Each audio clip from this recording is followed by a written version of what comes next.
नमस्कार दोस्तों, India speaks daily के अंतर्राष्ट्रीय न्यूज बुलेटिन में आपका स्वागत है। मैं हूं आपके साथ रति अग्निहोत्री। प्रधानमंत्री मोदी के अमेरिकी दौरों ने वर्तमान भू राजनीतिक समीकरणों की पूरी दिशा बदल कर रख दी है। जैसे कि अंग्रेजी में एक कहावत है, टर्न द टेबल्स। और विशेषकर कि जिस प्रकार से अफगानिस्तान मुद्दे को लेकर विश्व के विकसित देश और संयुक्त राष्ट्र संघ इन सभी के सुर अब कुछ कुछ बदले बदले से नजर आ रहे हैं, इस सब का श्रेय काफी हद तक भारत की रिलेंटलेस डिप्लोमेसी को जाता है।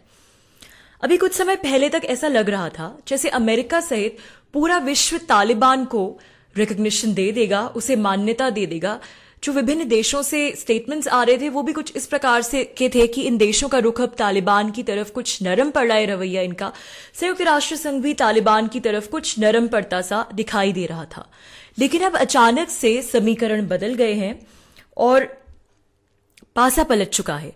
तालिबान की तरफ से संयुक्त राष्ट्र संघ को एक पत्र भेजा गया था जनरल असेंबली से पहले, जिसमें अनुरोध किया गया था कि तालिबान के शासन के विदेश मंत्री को संयुक्त राष्ट्र संघ अफगानिस्तान सरकार का स्पोक्समैन माने और जो पुरानी अफगानी सरकार के स्पोक्समैन थे उनको हटा दिया जाए और ये जो नए स्पोक्स पर्सन है जिनको तालिबान नॉमिनेट करना चाहता था, जनरल असेंबली में इन्हें अफगानिस्तान को रिप्रेजेंट करने का अधिकार दिया जाए।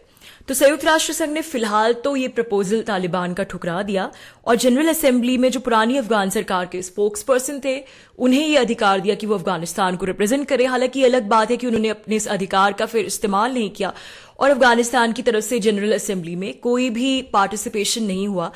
लेकिन ये फिर भी एक बहुत बड़ी बात है कि कम से कम संयुक्त राष्ट्र संघ ने तालिबान के रिप्रेजेंटेटिव को जनरल असेंबली में अफगानिस्तान के रिप्रेजेंटेटिव के तौर पर मान्यता नहीं दी। अब आते हैं प्रधानमंत्री मोदी की जनरल असेंबली स्पीच पर।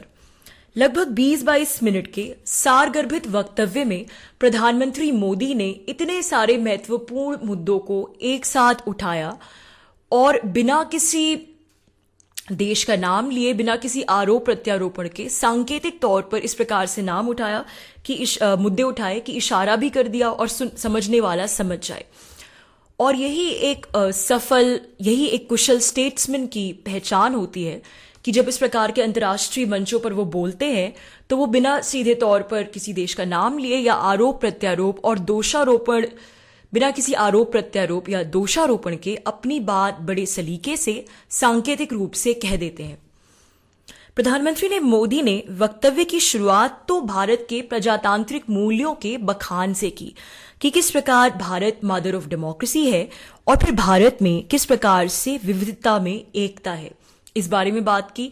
और फिर इसके बाद प्रधानमंत्री मोदी ने संयुक्त राष्ट्र संघ की जनरल असेंबली को भारत की जो विकास यात्रा है उससे परिचित कराया, संक्षिप्त में उसका परिचय दिया और साथ ही भारत ने कोविड काल में जो पूरे विश्व में अग्रणी भूमिका निभाई, विश्व के कितने ही देशों की मदद की और खुद भी वैक्सीन मैन्युफैक्चर के मामले में, उत्पादन के मामले में किस प्रकार से भारत आत्मनिर्भर बना और कोविड वैक्सीनेशन की मुहिम में भी भारत आगे बढ़ा, इस बात को प्रधानमंत्री ने रेखांकित किया।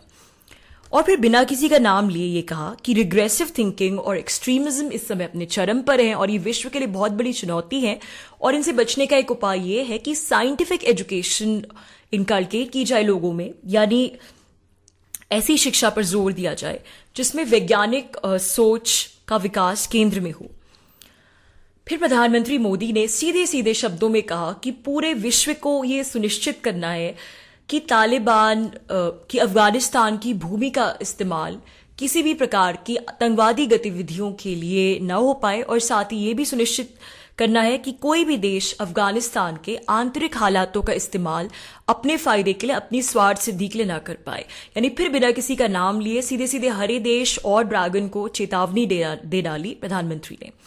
और फिर बिना नाम लिए हर देश को चेतावनी देते हुए प्रधानमंत्री ने यह भी कहा कि जो देश आतंकवाद का राजनीतिक टूल के रूप में इस्तेमाल करते हैं उन्हें इस बात को भी जहन में रखना चाहिए कि ये ही आतंकवाद फिर उनके लिए भी खतरा बन सकता है। प्रधानमंत्री मोदी ने अपने वक्तव्य में समुद्री रिसोर्सेज के मुद्दे पर बात की, रूल्स बेस्ड ऑर्डर की, किस प्रकार मरीन रिसोर्सेज को एक्सपेंशन और एक्सक्लूजन से बचाना है, यानी सीधा इशारा ड्रैगन की तरफ। और आपको शायद याद हो कि पिछले महीने जब भारत संयुक्त राष्ट्र संघ की सिक्योरिटी काउंसिल का अध्यक्ष बना था 1 महीने के लिए अगस्त में, तो प्रधानमंत्री मोदी ने जब एक बैठक की अध्यक्षता की थी तो तब उनका जो टॉपिक था डिस्कशन का, उन्होंने जिस विषय पर विमर्श किया था वो भी ये समुद्री सुरक्षा का ही मुद्दा था। लेकिन जो सबसे महत्वपूर्ण मुद्दा प्रधानमंत्री ने उठाया है वो है संयुक्त राष्ट्र संघ के रिफॉर्म का मुद्दा।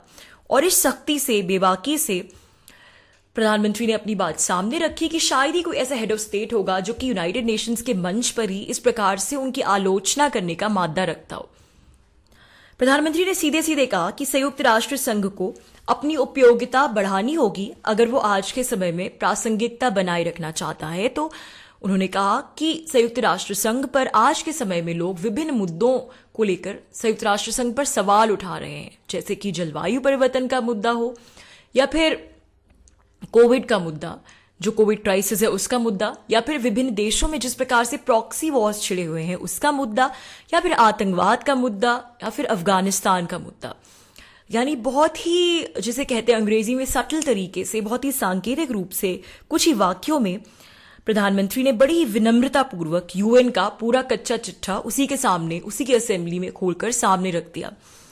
अब कुछ लोग कहेंगे कि सिर्फ वक्तव्य से क्या फर्क पड़ता है, यूएन में तो इस प्रकार की मीटिंग्स होती रहती हैं जिसमें हेड्स ऑफ स्टेट आते हैं, इस प्रकार की बयानबाजी होती है, स्पीचेस होती है, फिर सब अपने अपने घर चले जाते हैं। इसका निष्कर्ष क्या निकलता है, ग्राउंड लेवल पे एक्शन क्या होता है? तो इसके लिए मैं कहना चाहूंगी कि अंतर्राष्ट्रीय डिप्लोमेसी में ग्राउंड लेवल पे एकदम से एक्शन हो, ये और स्पीच हो उसके बाद एक्शन हो, इसका इतना सीधा सीधा कोरिलेशन नहीं लगता, इन सब में समय लगता है। और अंतर्राष्ट्रीय डिप्लोमेसी में वक्तव्यों से ही एजेंडा सेटिंग होती है। जैसे मीडिया में एजेंडा सेटिंग मीडिया का टर्म है, मीडिया थ्योरी है कि जिस प्रकार से हम कौन सी न्यूज देखें, कौन से विषयों को हम न्यूज माने, कौन से सब्जेक्ट्स को न्यूज नहीं माने, ये बात मीडिया तय करता है, एजेंडा सेटिंग करता है। इसी प्रकार से अंतर्राष्ट्रीय डिप्लोमेसी में भी एजेंडा सेटिंग होती है। जब किसी एक ही बात को अलग अलग तरीके से विभिन्न अंतर्राष्ट्रीय मंचों पर कई बार दोहराया जाता है, इसको रेखांकित किया जाता है, तो ये उतनी ही बात उतनी ज्यादा सबके नोटिस में आती है और उसकी विजिबिलिटी बढ़ती है, उसको मीडिया कवरेज मिलती है, और साथ ही इंटरनेशनल पॉलिसी मेकर्स जो हैं, जो बॉडीज हैं, उनका भी ध्यान इसकी तरफ जाता है। और फिर अंतर्राष्ट्रीय समुदाय पर जो इंटरनेशनल रेगुलेटरी मैकेनिज्म्स हैं उन पर फिर धीरे धीरे इस बात का दबाव भी पड़ता है, क्योंकि इस बात की विजिबिलिटी इतनी बढ़ चुकी है तो उन पर दबाव पड़ता है कि इसे लेकर कोई ठोस एक्शन भी लिया जाए। यूएन रिफॉर्म का मुद्दा प्रधानमंत्री मोदी पहले भी कई बार उठा चुके हैं, लेकिन जिस बेबाकी से उन्होंने आतंकवाद को रोकने में, एक्सट्रीमिज्म को रोकने में और अफगानिस्तान मुद्दे का किसी समाधान निकालने को लेकर जो यूएन की असमर्थता की ओर इशारा किया, ये पहली बार है। जहां तक अफगानिस्तान मुद्दे का सवाल है, तो जैसा कि मैंने पहले भी कहा, भारत की कुशल बैकडोर डिप्लोमेसी का परिणाम अब सामने आ रहा है, धीरे धीरे ही सही। लेकिन अफगानिस्तान में तालिबान शासन की मान्यता पर अब सवाल उठना शुरू हो गए हैं। यूरोप तो खैर दो खेमों में बट गए। कुछ ऐसे यूरोपीय देश हैं जो कि अमेरिका की तरह सोच रखते हैं और बस अपना, ये लोग रिफ्यूजी क्राइसिस से अपना पीछा छुड़ाना चाहते हैं, इसलिए ये कोई ना कोई ग्राउंड ढूंढ रहे तालिबान को मान्यता देने का। लेकिन वहीं दूसरी ओर अब यूरोप में ऐसे देश भी हैं जिन्होंने तालिबान को मान्यता देने से साफ इनकार कर दिया है। डेनमार्क और इटली जैसे देश हैं जिन्होंने वहां के शासन को मान्यता देने से स्पष्ट तौर पर इनकार कर दिया। फ्रांस ने भी उसे मान्यता देने से एक प्रकार से इनकार ही किया है। इस मुद्दे से भारत के सरोकार जुड़े हुए हैं, हमारी आंतरिक सुरक्षा जुड़ी हुई है। अमेरिका तो अब इस मुद्दे पर कुछ बातचीत करना नहीं चाहता, इसलिए जाहिर सी बात है कि वो इस मुद्दे को एक ठंडे बस्ते में डालना चाहता है और साफ साफ बच निकलना चाहता है। लेकिन भारत की रिलेंटलेस डिप्लोमेसी ने उसे और पूरे अंतर्राष्ट्रीय समुदाय को बाध्य कर दिया है इस मुद्दे को सुलझाने हेतु कदम उठाने के लिए, इस मुद्दे पर डिस्कशन करने के लिए और बाद में कोई ठोस एक्शन लेने के लिए भी। तो दोस्तों, आज के लिए बस इतना ही। बहुत जल्द आपसे फिर मुलाकात होगी कुछ नई खबरों के साथ। तब तक के लिए अनुमति दीजिए। नमस्कार।